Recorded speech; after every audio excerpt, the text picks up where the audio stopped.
Bien, tenemos aquí la siguiente clase en donde vamos a hablar de unas nuevas crisis globales, ¿no? Que serían las crisis especulativas. Esas crisis especulativas vamos a estudiarlo tanto en sus características como en los efectos que va a tener sobre la sociedad, sobre la economía. En primer lugar, se le conoce como efecto dominó, es decir, como caída de naipes. Y ese efecto crea economías en diferentes ámbitos que se le conoce como economías de la burbuja o de burbuja. Bien, por su nombre tal vez les sea a ustedes familiar hablar de efecto sake, efecto vodka, efecto tequila, bueno, que se refiere a el origen, digamos, de estas crisis globales especulativas. En Japón, en Rusia, en México, entre 1990 y 2000, es decir, 92 en Japón, 92, 93 en Rusia y posteriormente en México en el 94, que nos quedó unos amargos recuerdos como accidentes biográficos en las personas. Y después se pasa a otros países, no sé por qué cambia de bebidas a bailes, pero bueno, efecto samba, efecto tango. Bueno, entendemos que las devaluaciones en Japón marearon la economía y de ahí se contagió su mareo a otros países que tenían relaciones directamente con ellos, tratos comerciales, intercambios de recursos financieros y demás. Entre más cercanía, pues más duro el impacto. Igual sucedió con el resto de países. Cuando había una frase que se originó en México por un presidente de esa época, que por ahí se le ocurrió decir: aquí no puede ocurrir, cuando recientemente se había acordado el consenso de Washington, parece pleonasmo, ¿no? Pero consenso ya es como una especie de acuerdo de Washington en el 92, pues ya no podía ocurrir, pues se suponía que precisamente el acuerdo del consenso de Washington fue con el propósito de que se estabilizara la economía a raíz de que los gobiernos ahorraran en uso de recursos para servicios asistenciales públicos y lo destinaran al pago de la deuda, hubiera más solvencia de las instituciones globales de crédito y que de esa manera saliera adelante la economía. Pero no fue así. 2 años después, las crisis fueron todavía más violentas, más fuertes. Vamos a traer, esas crisis se manifiestan en escaladas devaluatorias, es decir, una moneda pierde su valor de frente a otra, de frente al dólar, que en ese tiempo, pues ya sabemos, en el sistema fiat de monedas, significaba que por acuerdo de los caballeros de la Fundación del Fondo y del Banco Mundial, las reservas de los países puedan ser en dólares. Entonces, la paridad con el dólar significaba precisamente un desajuste en el valor de las monedas. Y entonces se evaluó. Pero algo nuevo que aparece aquí es la especulación bursátil. Es entendido que la especulación monetaria pues significa de que si una moneda de frente a otra está en desequilibrio, de pronto alguien puede aprovechar la ocasión, comprar dólares, vender dólares, comprar euros, vender euros y especular, depende de cómo estén las monedas. En un momento de inestabilidad por todos estos efectos, la especulación monetaria se acrecienta y pega duro, porque al final el especulador se va a llevar la reserva, hace las operaciones, obtiene ganancias y se va con las reservas, pues con el dinero en dólares o en oro, y tumba o derrumba la moneda que de por sí está tambaleante. Las especulaciones bursátiles se refieren a las especulaciones de acciones que se subastan en las plazas denominadas casas de bolsa.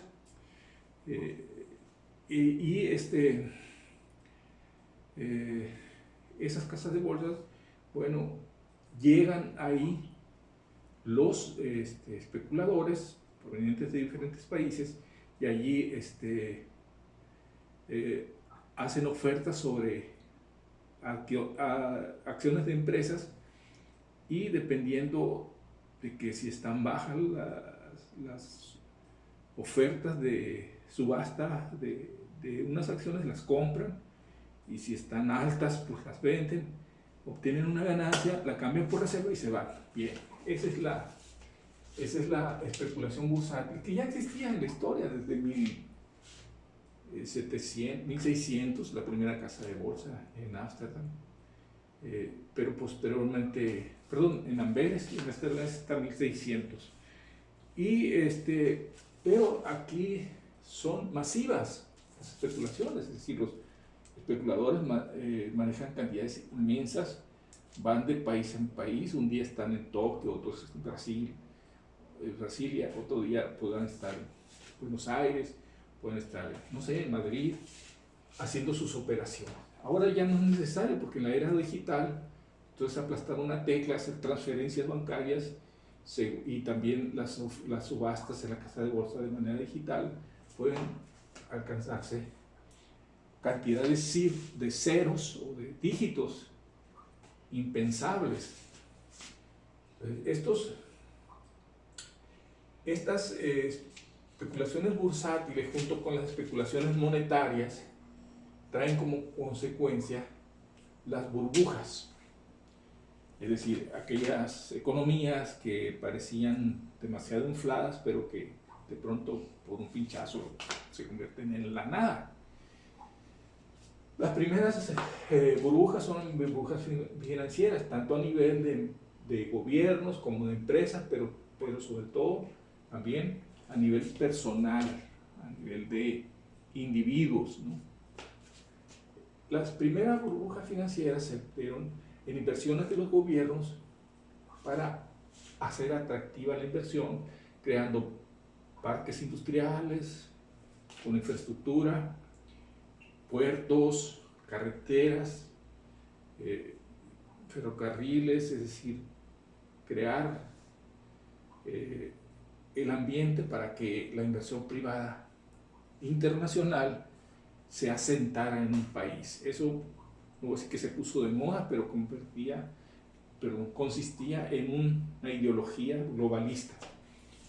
Entonces, esto de pronto va a ser de mucho valor, pero cuando hay crisis, esto pues se desvanece. Que es el atractivo, pero no hay inversión privada, ¿no?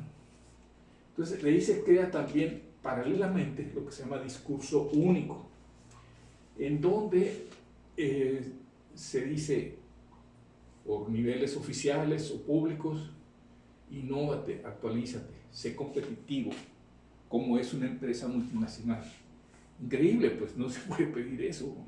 Con una modestia de uso de recursos, no se puede competir con una gran transnacional, pero de esta manera se justifica como discurso único que te aplasten.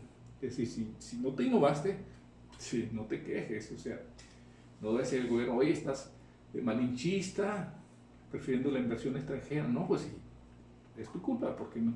De ahí viene una época también de culpabilidad, así como que tú tienes la culpa de todo, pues ve cómo eres, no sé, y eso ya se convierte en una sociedad de terapias, con el psicólogo o con el abogado, que también es una especie de terapia jurídica. Él te va a hacer que te corrijas, ¿no? Entiendas bien lo que tienes que hacer, en fin.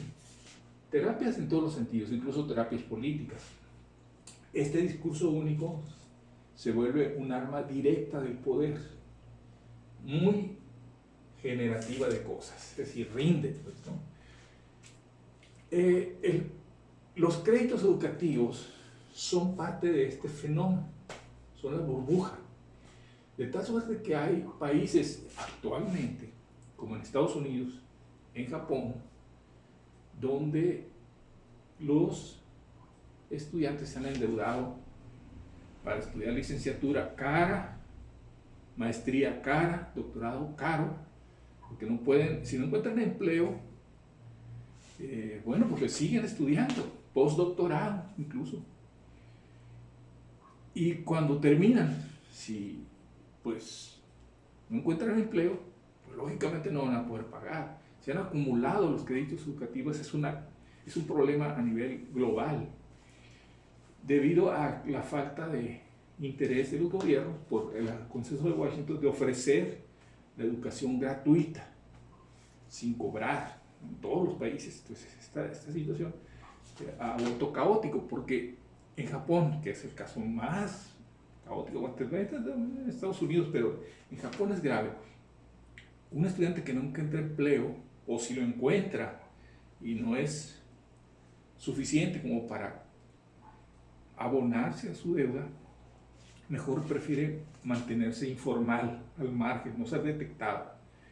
Porque si es detectado, pues si no le alcanza, apenas le alcanza para sobrevivir, puede tener que pagar el crédito. Entonces se empuja a los científicos, a la gente más preparada, a vivir fuera del sistema. No sé qué es primero, el huevo o la gallina, pero así va ocurriendo, digamos, ¿no? En Estados Unidos también es algo grave. Ningún político puede ofrecer en su campaña que va a perdonar los créditos educativos.